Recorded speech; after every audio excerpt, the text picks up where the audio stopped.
Aleluia, aleluia, aleluia.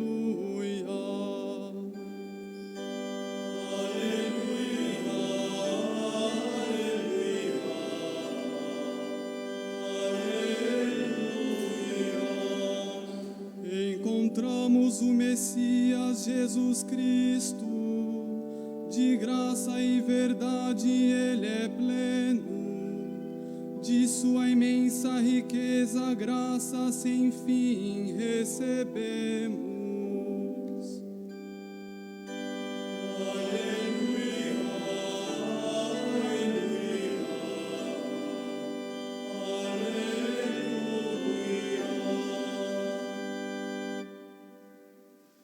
O Senhor esteja convosco.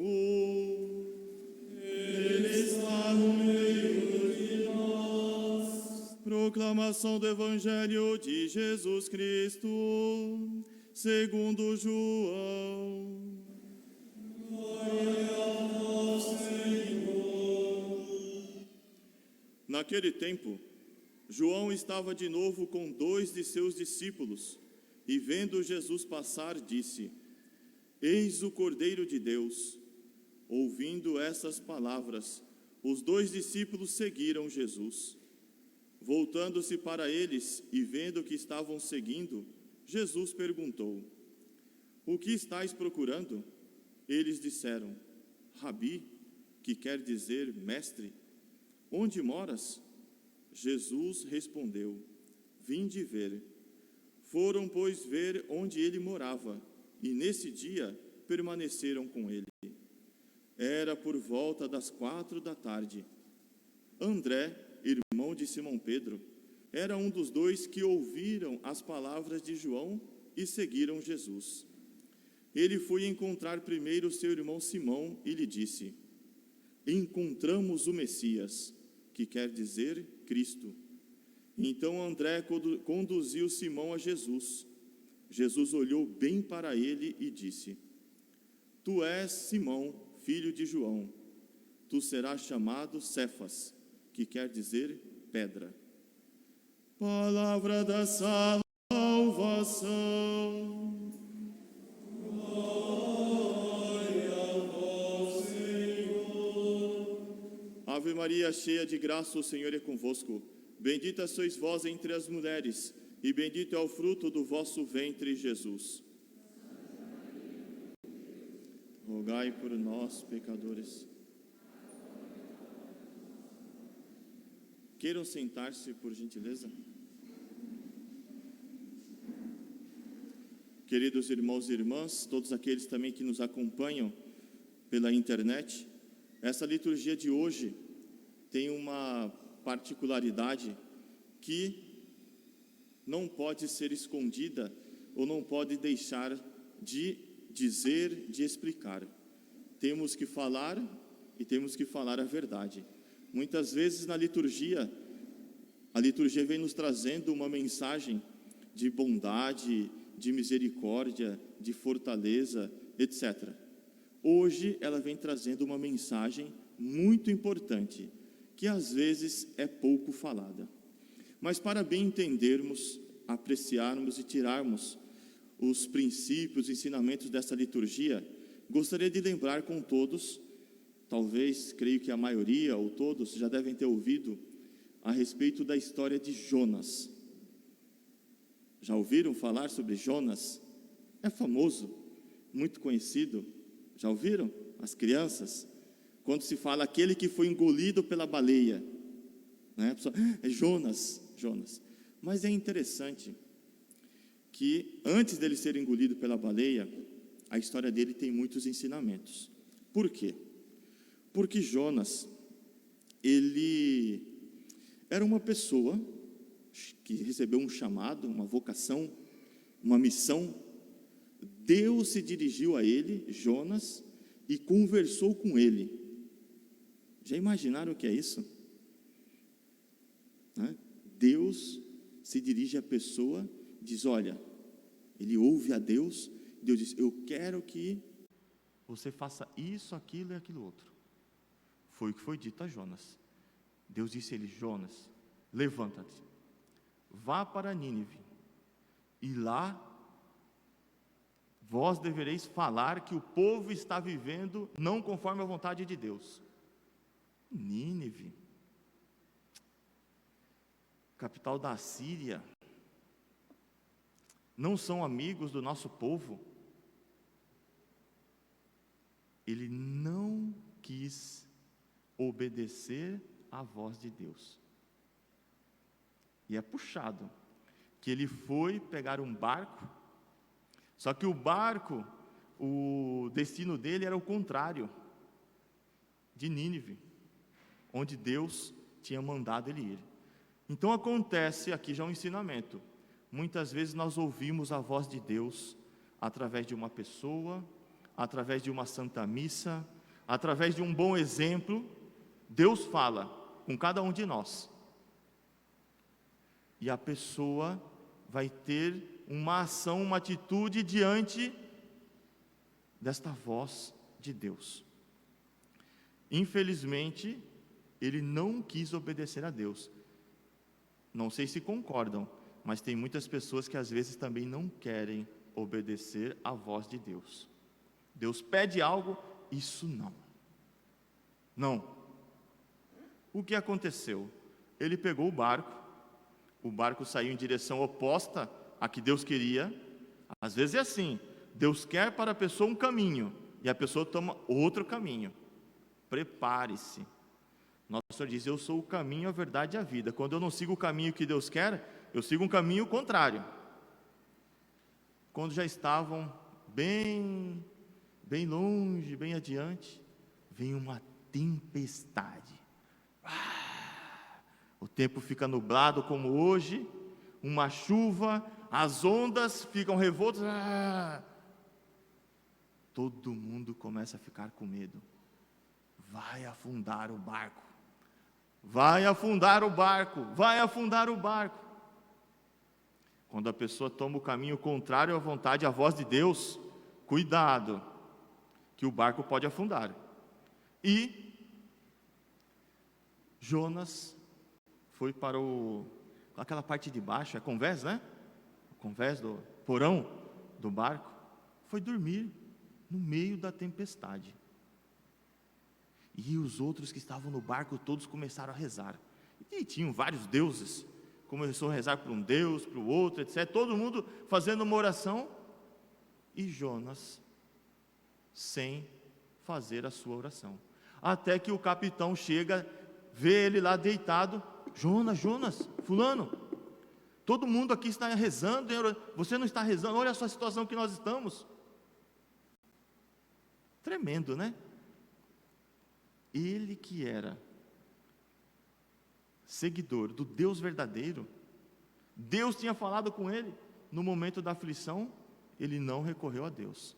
Ele sobe, e junto com todos rezando, eles falam: olha, deve ter um culpado aqui. Eles tinham esse costume. Deve ter um culpado disso que está acontecendo. Vamos tirar a sorte. Sorte não existe, mas enfim, existe a graça de Deus, a providência.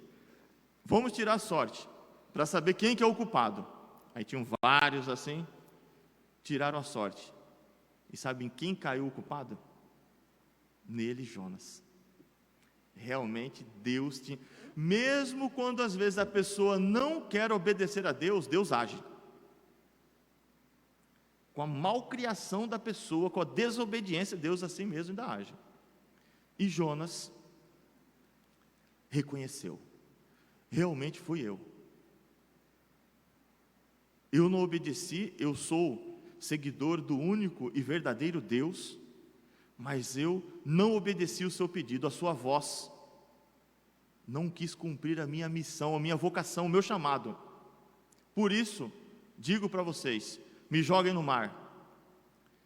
E todos os marujos lá: e agora, vamos jogar no mar?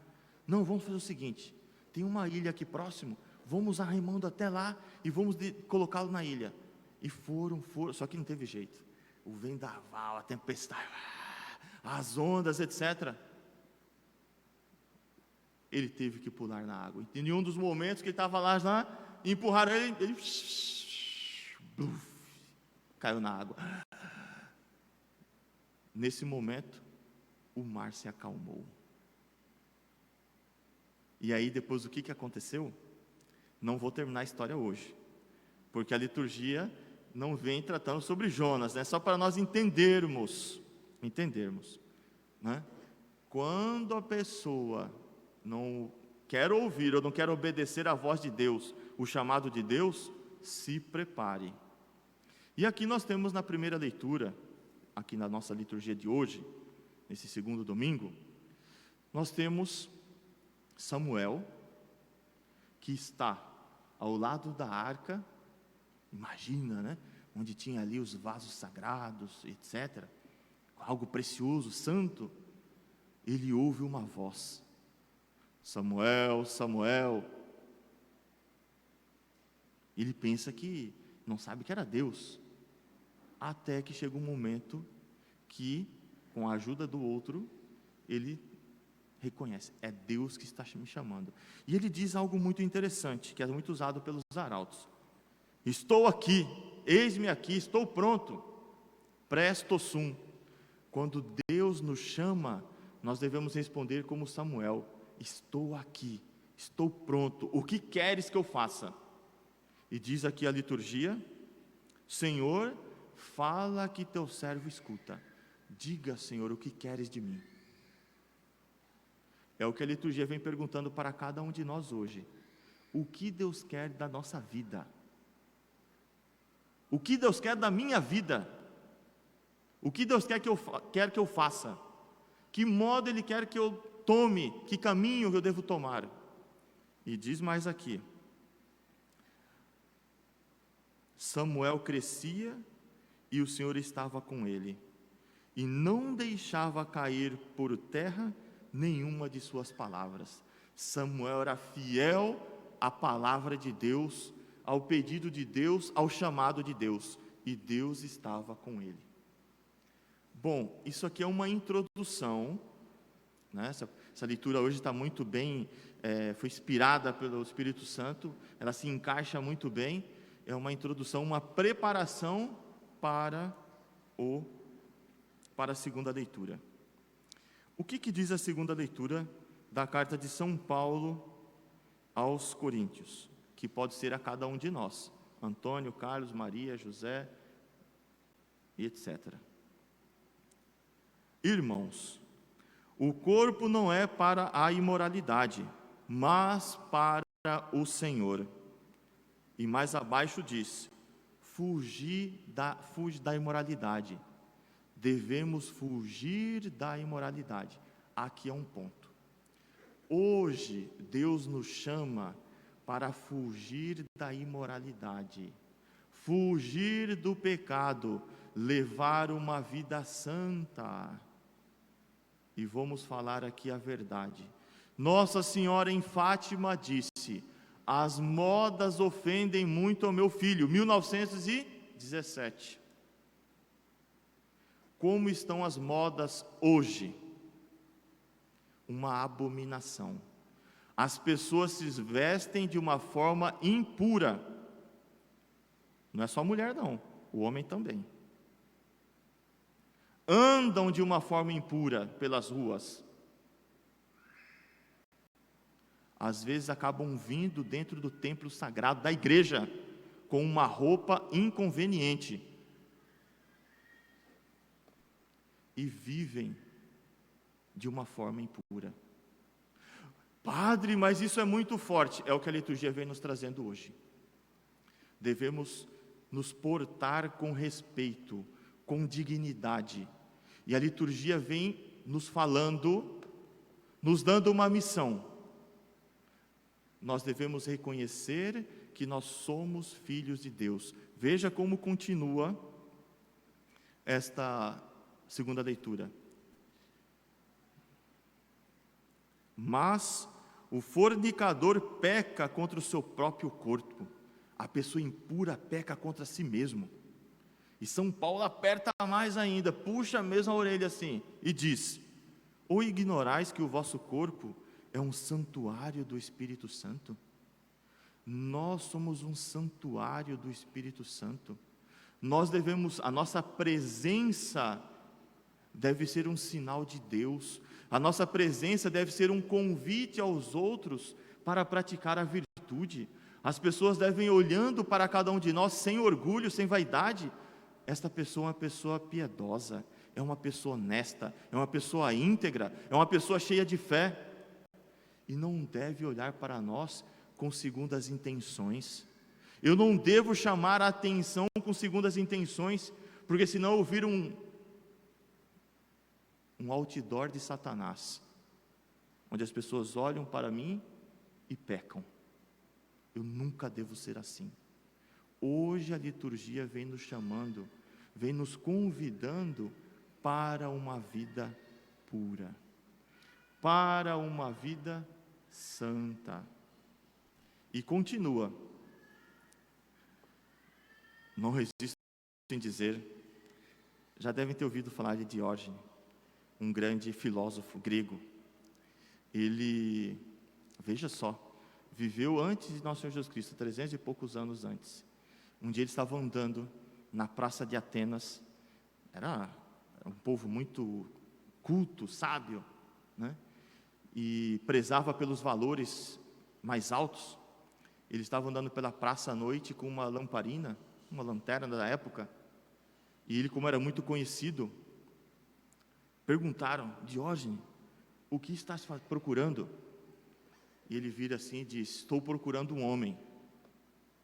Um homem? Mas vejo o tanto de homens que tem aqui nesta praça. Sabe o que ele diz? Estes aí não são homens, são quadrúpedes, porque eles vivem como os animais e não como os homens. Eles vivem afundados na impureza. Imagine, é tremendo isso.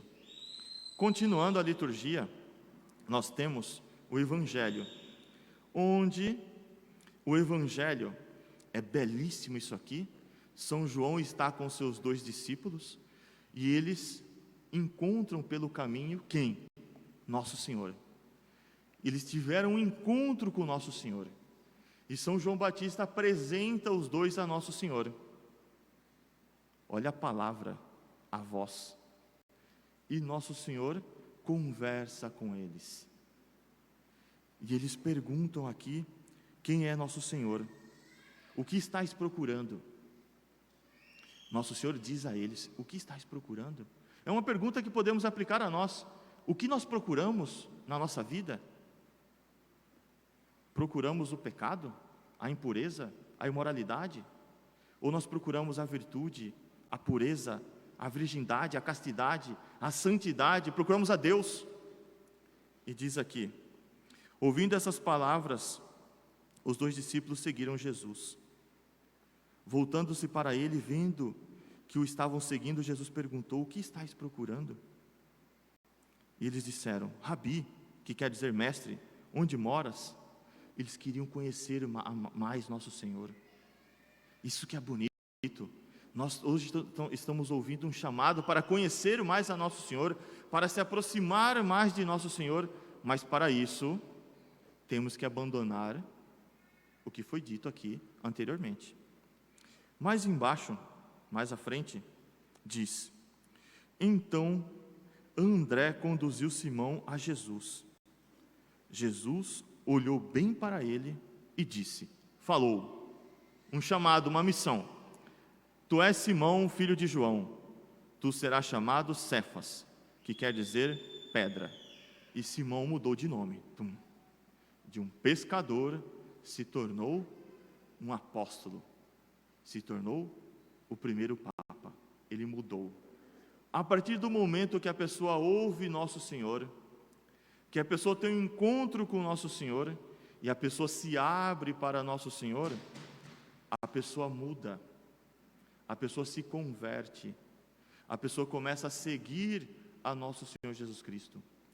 E hoje, esta liturgia vem exatamente nos chamando para isso, para uma mudança, para uma conversão, neste ponto, que é a imoralidade, que é a impureza. Se porventura eu estou nesse caminho, hoje Nosso Senhor, Nossa Senhora vem te chamando para sair desse caminho, para ser dócil como Samuel. Às vezes a pessoa quer fazer como Jonas. Jonas depois teve a sua lição e cumpriu a sua missão. Não é o caso de contar tudo como foi, mas aplicando a cada um de nós, nós também devemos cumprir a nossa missão, devemos procurar a santidade. Jonas, ele é conhecido assim, vamos dizer, de uma forma mais corriqueira, como aquele que resmungou diante do pedido, do chamado de Deus, que nós não possamos resmungar. Já presenciaram pessoas que são resmungona? Pede uma coisa, vai, deixa de ser resmungão e resmungona e passa a obedecer. Por exemplo, às vezes, devido a essa situação que nós vivemos, tem que ficar em casa, e os pais e as mães têm que ser cheios de ideias para cuidar dos filhos, para fazer uma atividade. O que o pai e a mãe faz? Vai mexer na internet. E ali o filho e a filha começam a conhecer algumas coisas que não deveriam. E quantas crianças, jovens e adolescentes se perdem hoje por causa da internet? Entram nessa vida suja, imunda, lamacenta da impureza. Muitos. Cuidado, para nós não sujarmos, lamearmos a nossa alma com a impureza, nós devemos fugir das ocasiões, afastar das más companhias, devemos ter muita vigilância, devemos procurar os sacramentos, que irá nos dar forças para fugir, para não cair nas tentações de impureza. Devemos recorrer muito a Nossa Senhora, porque Nossa Senhora que é a Imaculada Conceição, Nossa Senhora que é a pureza, que brilhou em Nossa Senhora e brilha e brilhará durante todo sempre, nós devemos pedir que Nossa Senhora nos proteja disso também. Por isso termino dizendo, como está aqui no Salmo: eis que vem o Senhor, com prazer fazer a vossa vontade. Hoje a liturgia, Deus nos chama para ouvir esta voz, esta missão de sermos homens e mulheres santos, virgens, castos, puros, e com prazer, com alegria. Eu procuro levar uma vida santa, eu tenho alegria, ufania, eu tenho a alegria de ser santo, de procurar essa santidade, de viver uma vida direita. Eu não posso ter vergonha, eu não posso me sentir que estou... Não, o mal deve sentir vergonha, o mal deve ser colocado de lado, o bem não. Então que Nossa Senhora hoje nos conceda esta graça de cumprir com prazer a vontade de Deus, de sermos homens e mulheres puros, virginais, castos. Se sou solteiro, puro; se sou casado, casto. Isso é o que a liturgia nos pede nesse domingo de hoje. Louvado seja nosso Senhor Jesus Cristo.